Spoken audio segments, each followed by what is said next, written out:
my Gavanna. So in this video, I am going to discuss a theory that has been discovered in the 1960s, and Tolkien actually talked about it in his Silmarillion notes that then became later on a book. Now, he wrote his Silmarillion notes around 1916, I believe, so it was way in the past before string theory was even talked about. And I'm going to read you this part. So if you don't have a Silmarillion, you're in for a treat because you are going to get the creation myth right now read to you. So this is the music of the Ainur.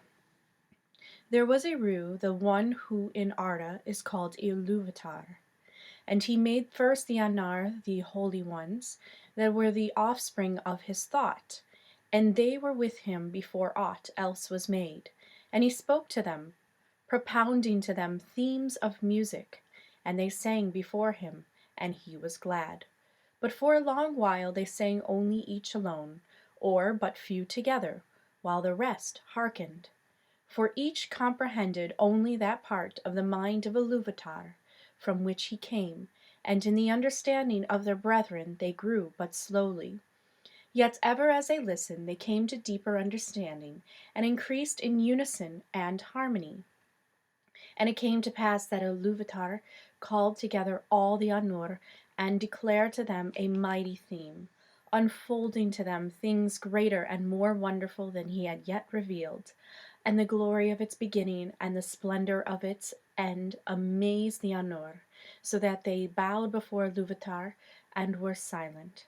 Then Iluvatar said to them, Of the theme that I have declared to you, I will now that ye make in harmony together a great music. And since I have kindled you with the flame imperishable, ye shall show forth your powers in adorning this theme, each with his own thoughts and devices if he will. But I will sit and hearken, and be glad that through you great beauty has been wakened into song. Then the voices of the Ainur, like unto harps and lutes and pipes and trumpets and viols and organs, and like unto countless choirs singing with words, begin to fashion the theme of Iluvatar to a great music, and a sound arose of endless interchanging melodies, woven in harmony that passed beyond hearing into the depths and into the heights, and the places of the dwelling of Iluvatar were filled to overflowing. And the music and the echo of the music went out into the void, and it was not void. Never since have the Ainur made any music like to this music, though it had been said that a greater still shall be made before Iluvatar by the choirs of the Ainur and the children of Iluvatar after the end of days.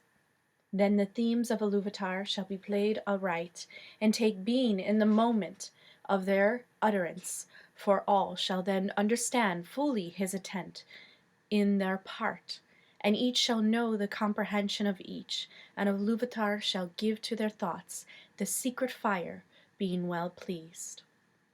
But now Iluvatar sat and hearkened, and for a great while it seemed good to him, for in the music there were no flaws. But as the theme progressed, it came into the heart of Melkor to interweave matters of his own, imagining that were not in accord with the theme of Iluvatar, for he sought therein to increase the power and glory of the part assigned to himself. To Melkor among the Ainur had been given the greatest gifts of power and knowledge, and he had a share in all the gifts of his brethren. He had gone often alone into the void places seeking the imperishable flame, for desire grew hot within him to bring into being things of his own, and it seemed to him that Iluvatar took no thought for the void, and he was impatient of its emptiness. Yet he found not the fire, for it is with Iluvatar. But being alone, he had begun to conceive thoughts of his own, unlike those of his brethren. Okay, I'm going to stop right there, because if you want to know more, you need to keep on reading. And probably for copyright reasons, I shouldn't read the entire thing to you. So there you have it. Now you understand a lot of what I speak about, the idea that the elves were born from the harmony of the music of Ru Iluvatar. And Melkor was the one Ainur who decided that he wanted to make his part more greater in that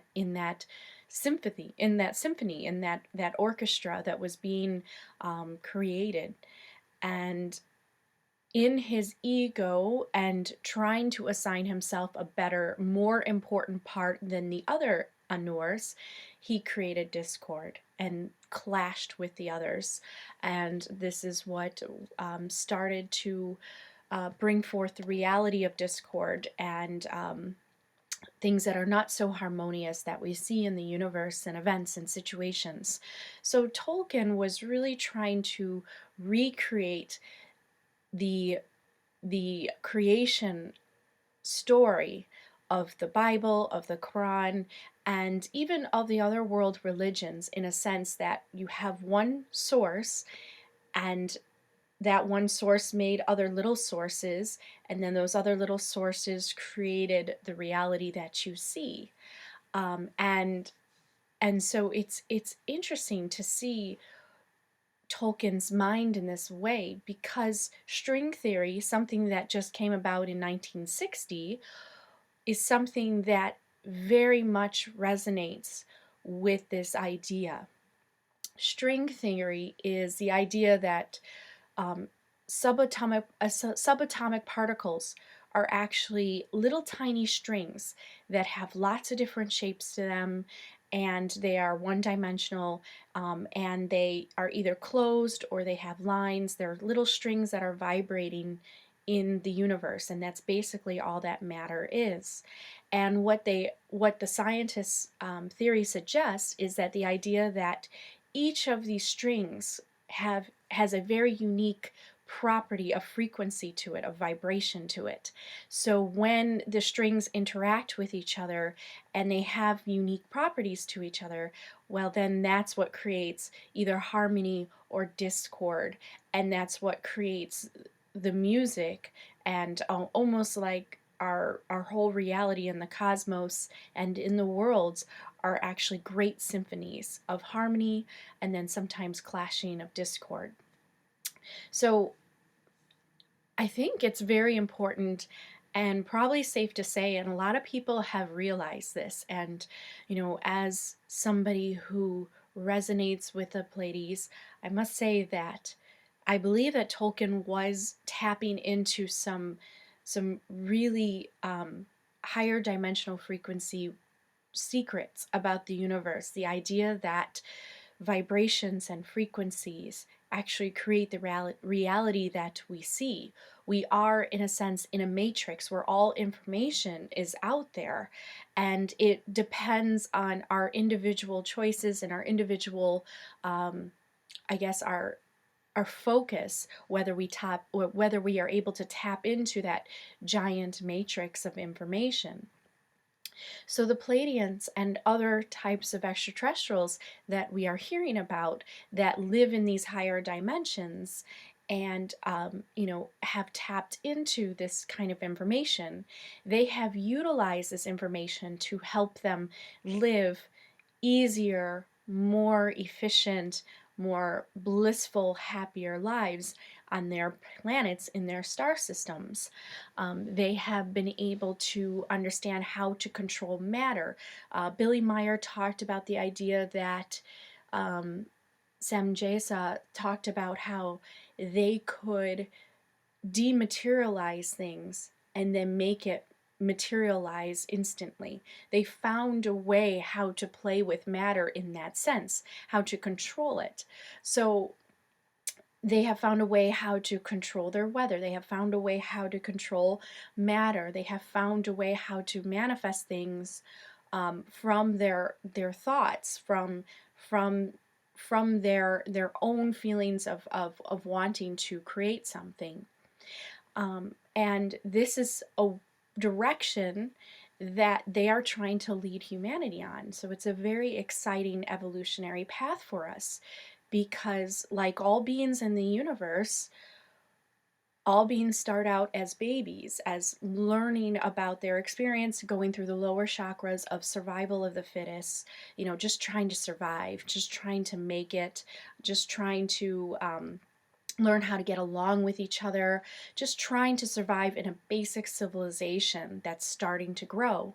But then what happens, and what's happening now, is this age of information comes in where all of a sudden we tap in and are able to tap into higher frequency information that is actually going to elevate us to the next stage of our existence as a species. So the Pleiadians are all part of this. They really want to help to upgrade humanity, bring them into a newer state of evolution. And of course, they work for the divine. They actually work for this creative source that people call God or Yahweh or Allah. There is so many names for this source. And the Pleiadians are one of those species that work in flow in service to that source. They are able to understand what that source wants because they have developed their intuitional powers, and they have been able to tap in to what the divine wants to see or wills for a species. And this is something that many humans have been able to do. Just the idea that when you hear something on earth, or when you know that you are in flow and in service of the creator, you feel different. You feel like, yes, like I'm on the right path, that this is the way that the world is supposed to be working, that and these are why those types of emotions of love, of unity, of friendship, of loyalty, of honesty, these are the types of emotions that appeal to us, because it's tapping in to the higher divine truth of the creator source and what the creator source wants to see for every species in order to survive. A species does not survive on the lower vibrational thoughts of, dog eat dog world, competitive states, um, killing your neighbors, killing your family, killing your brothers just because you cannot control your emotions, you cannot think rationally, and you have allowed evil thoughts to enter into your mind before these logical, peaceful thoughts that are actually going to help to make your species survive longer, your bloodline survive longer on a path of goodness. So the Pleiadians are very much working in that service and in that flow. And I believe I'm not the first one to say this, that Tolkien was able to tap into that information that they were giving humanity. He was able to tap into it far before the scientists were able to. And the reason is because he had that particular mind that was open to things that we cannot see, to the magic that naturally occurs every day in nature and in the dimensions that we cannot see but we can feel. Tolkien was that soul. He was open to learning this information, to hearing it, and he knew very well that when you are a cynic, you're not going to be able to tap into this information. So you will be left out, and you will feel like, well, why don't I feel this way, or why don't I do that? Because you have not allowed yourself to. And that's really it. It's a choice. It's a choice of the soul to allow themselves to evolve to that state, and that awareness of things that you cannot see, that aren't part of the material aspects, but they are very much real. They are very much part of this reality. They are part of this grand music and this orchestra that is being played in the universe. And a lot of people have tapped into this information, but uni is one, and verse is a part of a song. So we are in one part of a song, because there will be creation again.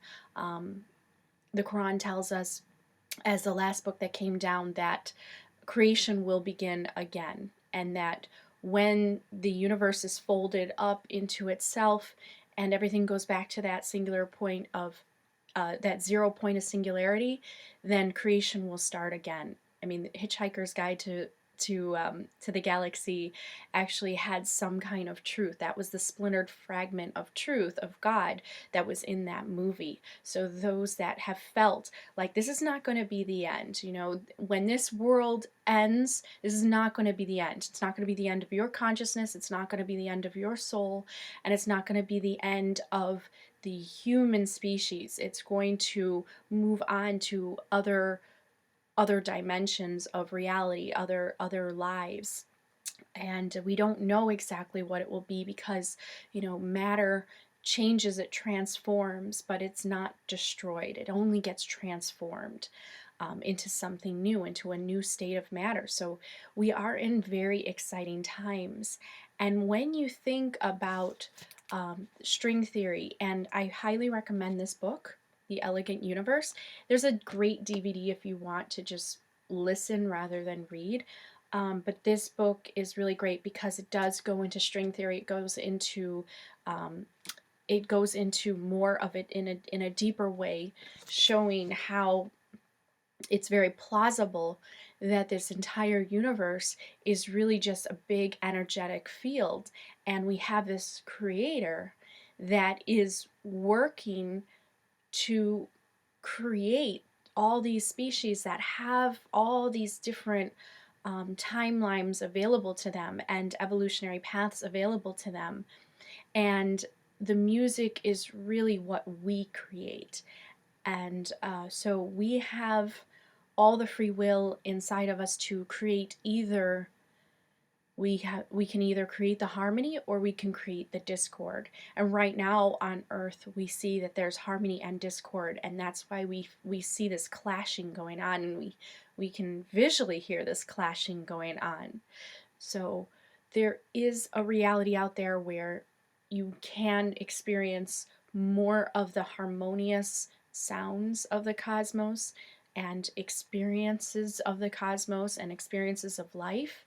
And that is where humanity is trying to move up to. They are too old now to be acting like this, and the Pleiadians are frustrated because they have been trying to give this information out for quite a long time, and many humans are grabbing onto it, and they are maturing. They are becoming mature souls on Earth, and they are trying to help others and awaken others to this fact. But a lot of young souls still are just not able to get it. They still are very stuck in the material aspect of things, and that kind of gives them a little bit of a detour onto their path of evolution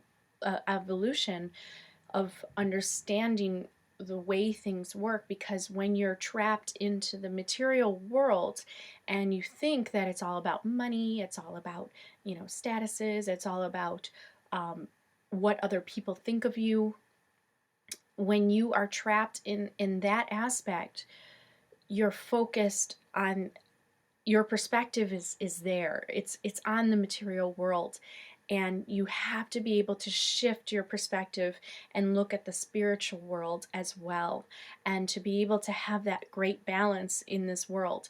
Because I will say, it's hard to do the other opposite spectrum of where you're just purely a spiritual person, living in a cave somewhere, and you don't talk to anyone, and you just sit there and you meditate and you pray, and you're connected to the divine as a physical being. But that's a very difficult life as well. And that is for the bodhisattvas that have come back to be teachers and guides, and to help people out of that material aspect. But you can have both. You can live in balance of the material and the spiritual, and the Pleiadians are definitely examples of that. And they were channeling information to Tolkien because Tolkien was a willing listener. He wanted to find a way to help humanity. He was a light worker. He was trying to infuse information in his book that would lift the vibrations of the entire planet. And those that love Lord of the Rings, and they're drawn to Lord of the Rings, and they love the elves, and they love the idea that, man, by the time that The Lord of the Rings is finished, man has more of a promising future. When the elves are leaving and man is supposed to take over, there's more of a promising future. And it leaves you with feelings of inspiration and hope. And Tolkien was a light worker in that sense. So please read those 2 books if you are interested in more of just figuring out more of the mysteries, more of the information that Tolkien was able to tap into. I highly recommend those books, and look into string theory more and the way that it correlates to the Silmarillion. And it's exciting because as you start to connect things together, as Leonardo da Vinci said, learn to see that everything connects to everything else.